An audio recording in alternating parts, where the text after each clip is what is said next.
تھوڑا سا back ground اس کا میں آپ کو ریکال کروا دیتی ہوں۔ اب کیا ہے کہ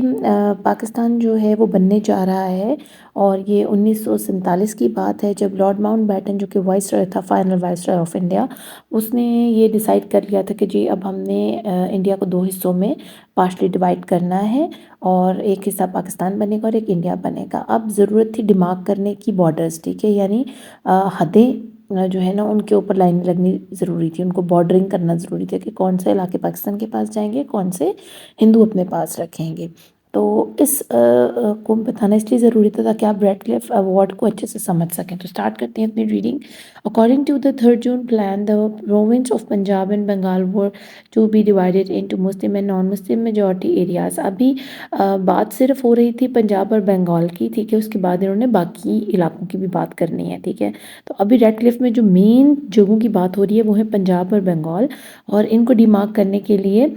کہ جون سے علاقے مسلم میجورٹی کے جہاں زیادہ مسلمان رہتے ہیں وہ مسلمانوں کو دے دیے جائیں، حد بندی کر دی جائے، ان کی بارڈرز بنا دی جائے وہاں پر، اور جو نان مسلم میجورٹی ہے اس کو انڈینز کو دے دیا جائے۔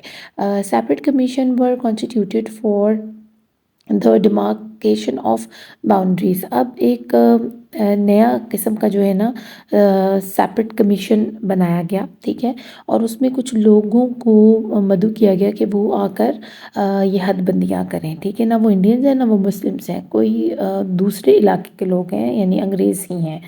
لیکن بات کیا ہوئی کہ قائد اعظم رحمۃ اللہ علیہ suggested that the task of partition be assigned to an impartial commission of the United Nations۔ انہوں نے کہا کہ ہمیں ان جو آپ کمیشن بلا رہے ہیں نا اپنے برطانیہ سے، ہمیں ان پر یقین نہیں ہے، تو بہتر یہ ہے کہ آپ یونائٹڈ نیشن والوں سے ریکویسٹ کریں کہ وہ، کیونکہ انصاف پسند لوگ ہیں، ٹھیک ہے، اور وہاں بہت سارے یونائٹڈ نیشن کا مطلب یہ نہیں کہ بہت سارے کنٹریز جو یونائٹ ہوئی ہوئی ہیں اور وہ اچھے کام کر رہی ہیں، پوری دنیا کو ٹھیک سے لے کے چل رہی ہیں۔ تو اب قائد اعظم نے کہا بھی مجھے آپ پہ اعتبار نہیں، آپ یوں کریں کہ ایک ایسا امپارشل کمیشن وہاں سے بلوائیں، وہ غیر جانبدار ہو۔ امپارشل مین ہوتا ہے غیر جانبدار، یا نہ وہ انڈین کی سائڈ پر ہو نہ وہ پاکستانیوں کی سائڈ پر ہو، بس وہ بڑے انصاف کے ساتھ ہمیں جو ہماری میجورٹی کے علاقے وہ ہمیں دے دے، بڑی انصافی کے ساتھ، ٹھیک ہے، اور جو ہماری میجورٹی نہیں ہے جن میں وہ انڈینز کو دے دیں۔ تو اس میں نہ انڈینز کو اعتراض ہونا چاہیے نہ ہمیں ہونا چاہیے، اس طرح ہمارا دل بھی صاف رہے گا کہ جو کمیشن آیا اس نے ٹھیک حد بندی کی، اس نے ڈیمارکیٹ جو کی ہیں باؤنڈریز وہ بالکل ٹھیک ہے، 100% ہے، اس میں کوئی 2 نمبری نہیں ہے۔ لیکن ہوا کیا کہ this proposal was rejected by Pandit Nehru. اب انڈینز کے تو پیٹ میں درد ہو گیا، کیونکہ انہوں نے تو ایک بندہ تھا اس کے ساتھ مل کر، جس کو اب جو کہ پہلے کمیشن میں وہ بندہ موجود ہے، میں آگے چل کر آپ کو اس کا نام بھی بتاؤں گی، اس کی وجہ سے، اس کی 2 نمبری کی وجہ سے وہ بک گیا تھا انڈینز کے آگے، جس کی وجہ سے جو میجورٹی تھی جہاں پر مسلم کی، وہ علاقے انڈینز کو دے دیے گئے تھے، ٹھیک ہے۔ تو اب نہرو کے پیٹ میں درد شروع کیا کہ قائد اعظم نے یہ کیا بات کر دی ہے، کہ قائد اعظم دوربین تھے، وہ جہاں انہوں نے بھانپ لیا تھا اس چیز کو کہ ہمارے ساتھ کچھ نہ کچھ گڑبڑ ضرور کریں گے، انڈینز اتنے اچھے نہیں ہیں کہ ہمیں ہماری میجورٹی والے ایریاز اتنی آسانی سے دے دیں۔ تو نہرو کو تو یہ تھا کہ ہم نے تو اس بندے کو خریدا ہوا ہے، وہ انگریز ہے، اور ہم نے تو اس کو بڑی آفرز کی ہوئی ہیں، تو یہ کیا ہو گیا، اگر تو یونائٹڈ نیشنز نے اپنا کمیشن بھیج دیا تو پھر تو پاکستان کو بڑا سارا حصہ مل جائے گا انڈیا میں سے، ایسا نہیں ہم ہونے دیں گے۔ تو قائد اعظم کا یہ پروپوزل جو اس نے آگے رکھا تھا لارڈ ماؤنٹ بیٹن کے، انہوں نے ریجیکٹ کر دیا، ٹھیک ہے۔ اب sir Cyril Radcliffe was appointed as the joint chairman of both the commission to oversee the process۔ اب یہ وہ بندہ ہے، سر بولنے کو دل نہیں کرتا اس کو، سیرل ریڈ کلف،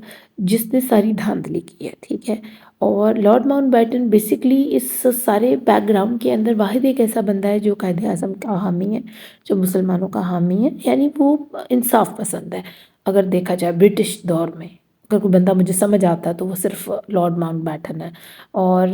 یہ وہ بندہ ہے کلپریٹ جس نے ہمیں تباہی کے دہانے پہ پہنچایا اور ہمیں چھوٹا سا پاکستان ملا، نہیں تو ہمیں میجورٹی والے مسلم ایریاز میں بہت علاقے ملنے تھے۔ یہ صرف پنجاب اور بنگال کی ڈیمارکیشن یا باؤنڈریز کی بات نہیں ہے، یہ پورے پاکستان کو جس طرح توڑا گیا ہے نا، یہ اس کی بات ہے، اور یہ سارا ذمہ اس بندے کے سر جاتا ہے کیونکہ یہ بک گیا تھا۔ سر Radcliffe announced the award on 17 August 1947 but the Muslims of India were betrayed try the altered partition plan۔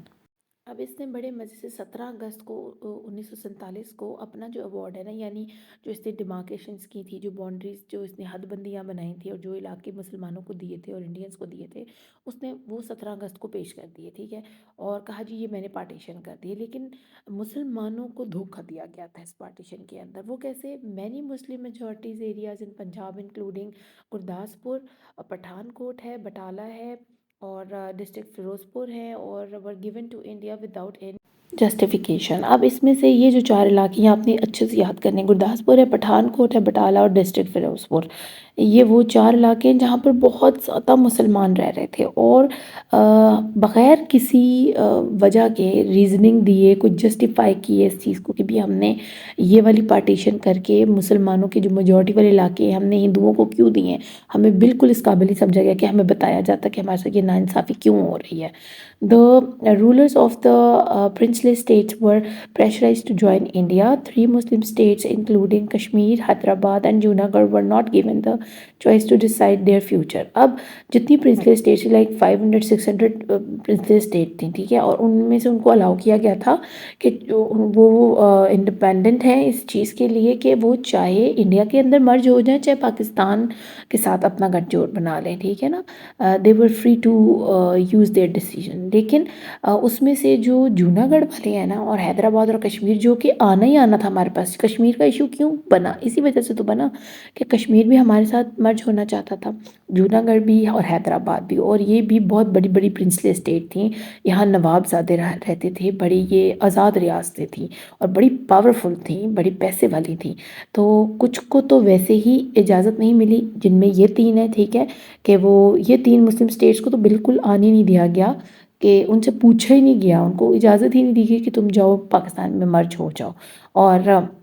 باقی جو اسٹیٹس تھیں جو ہونا چاہتی تھیں یا جن کو الاؤ تھا، ان کو پریشرائز کیا جا رہا تھا کہ ہم دیکھ لیں گے تمہیں، تم ذرا پاکستان کے اندر مرج ہو کے تو دکھاؤ، تم پاکستان کے ساتھ جا کے تو دکھاؤ، تو تمہیں ہم ایسی کی تیسی کر دیں گے، یعنی ان کو ڈرایا جا رہا تھا، اور ان 3 ریاستوں کو جو کہ پاورفل تھیں وہ ڈرا نہیں نہ سکے، تو ان کو اس چیز کا الاؤ ہی نہیں کیا گیا کہ وہ کسی کے ساتھ مرج ہو سکے، ان سے پوچھا ہی نہیں کیا۔ کشمیر ان spite of being a Muslim majority state was annexed with India۔ اب دیکھیں کشمیر جو کہ ہے ہی پیورلی مسلم میجورٹی والی اسٹیٹ، اس کو منسلک کر دیا گیا انڈیا کے ساتھ بغیر کچھ کہے سوچے سمجھے، ہماری رائے لیے بغیر، ہمارے خلاف ہمارے ساتھ اتنی بڑی ناانصافی کی گئی۔ Hyderabad Deccan was a non-Muslim majority state with a Muslim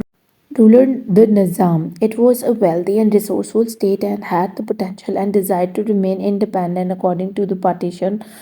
norms۔ On 12 September 1948, India annexed Hyderabad by force۔ اب حیدرآباد کے کیس میں کیا تھا، میجورٹی تو یہاں پر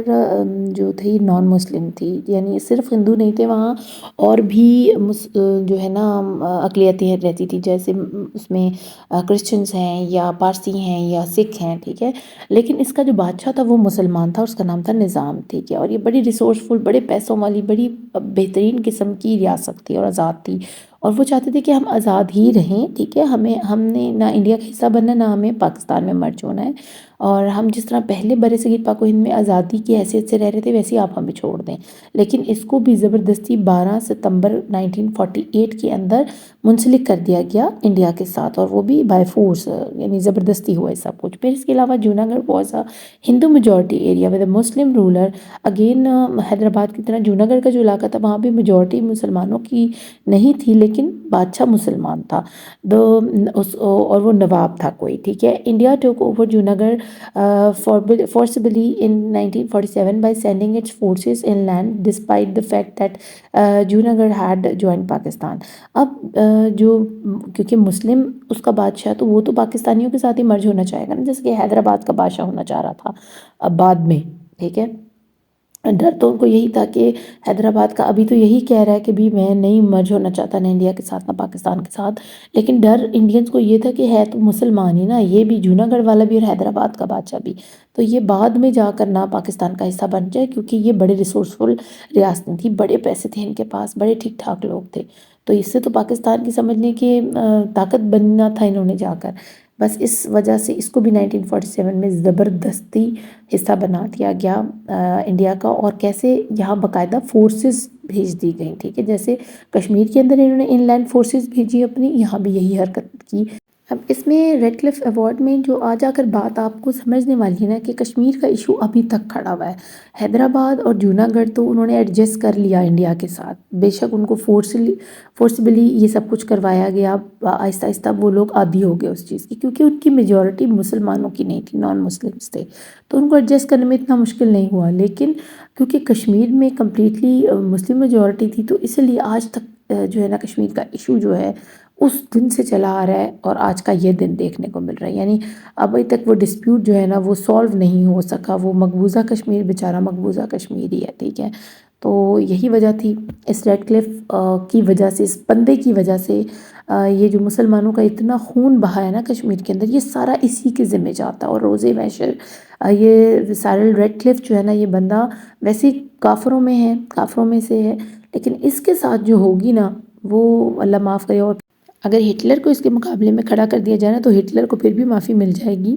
40-50 لاکھ بندہ مارنے کے بعد، لیکن اس کو نہیں معافی ملے گی، کیونکہ یہ تسلسل ہے، اس نے ایک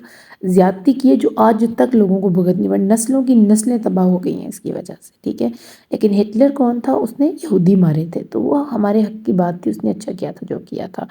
اچھا، امید کرتی ہوں آپ کو اس ٹاپک کی اچھے سے سمجھ آئی ہوگی، اپنی پوری کوشش کرتی ہوں تاکہ میں اپنے بچوں کو اچھے سے سمجھا سکوں، ان کے کانسیپٹس کلیئر کر سکوں، ان کو بیک گراؤنڈ کے بارے میں بتا سکوں، کیونکہ history of Pakistan is really a fun thing, ٹھیک ہے، اور برصغیر پاک و ہند ہو یا یورپ ہو یا آپ روم کی بات کر لیں، کہیں کی بھی بات کریں آپ، یا ترکیہ کی بات کر لیں، ان کی ہسٹری بہت مزیدار ہے، اور یہ ہسٹری کا ٹاپک بہت اچھا ہے، تو آپ جب تک میرے ساتھ جڑے رہیں گے، بنے رہیں گے، انشاءاللہ آپ ہسٹری میں ٹاپر رہیں گے، اپنا خوب خیال رکھیے گا، تھینک یو فار واچنگ، اللہ نگہبان۔